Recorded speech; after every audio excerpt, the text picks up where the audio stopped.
I am so over the COVID lockdowns.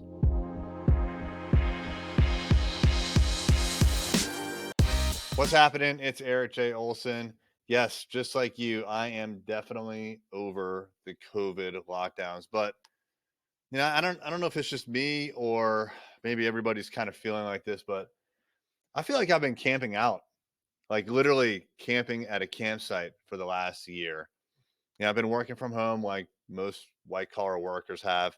And I've been getting stuff done, but man, I've gotten lazy.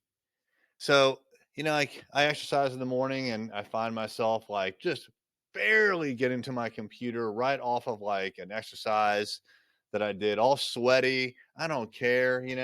I'll just zip right in right before our morning meetings. Usually I'm like eating something because I didn't make time to eat either. And like I'll even work till like 5 or 6 o'clock at night, but I've also found myself just doing like busy work instead of like real work. And my home environment is not the best when it comes to noise. We have birds. My wife has a bunch of birds, and so they're constantly squawking, and you can hear them even though the door is shut. You can still hear them when I make a phone call or when I'm on a video call.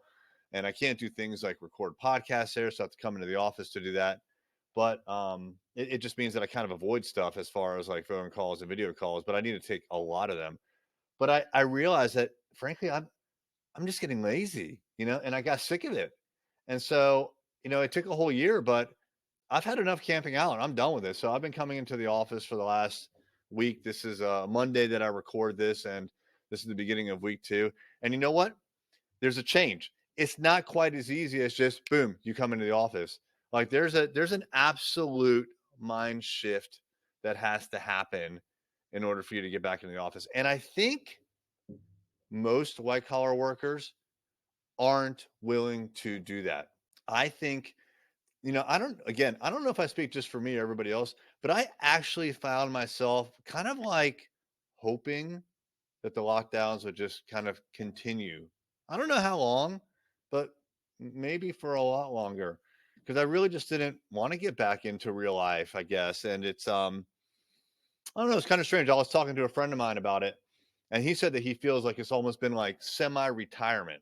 That's what he feels like. Like he's kind of semi-retired. He's working, but he's not really working. And the problem with that is, in the past when I've had jobs where I wasn't really working, I'd show up or whatever, but maybe I'd come in late, I'd leave early, I'd take a long lunch. And, when I had jobs like that, the moment that I knew there was a problem was when I started to actually resent getting real work.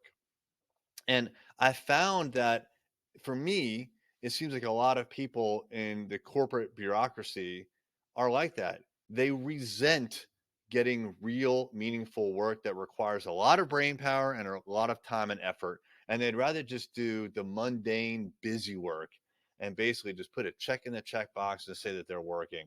And that's how I started to feel after a year of lockdowns and COVID. And I realized with the lockdowns and COVID, just like in the past when I realized that I was like that at a job, that I had to change something.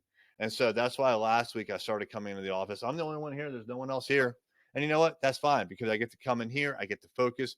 I get to yell into the microphone. I'm not disturbing anybody, but I get to focus and get my work done. But you know what? I now have to block off half an hour in order to shower and shave and get ready for work, and another half an hour in order to drive to the office to be here for my first meetings, which are either at 8:30 or 9 o'clock in the morning. It is a paradigm shift. And I think that corporate America, white collar workers who, frankly, let's admit it, they're pretty freaking lazy when it comes to comparing white collar versus blue collar. You know what? Say what you will, but I think it's the truth. They are going to resent the fact that the world is going back to normal. Don't be like that person. The world will snap too. It may take a few months, it may take a year, but it's going to snap too. Things are going to change back to the way that things were. That's just the way humans are. We are creatures of habit.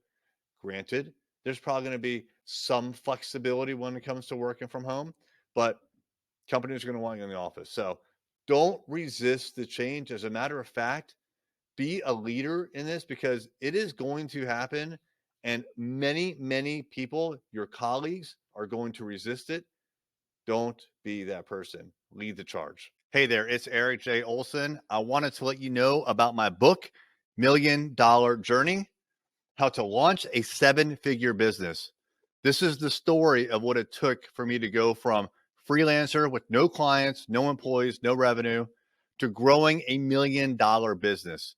It took me 8 years and I made a lot of mistakes. And all of those mistakes, and more importantly, lessons learned, are in this book. And we have chapter takeaways, 5 to 15 takeaways that you can apply right now to your business. Check it out on Amazon, $1,000,000 Journey by me, Erik J. Olson.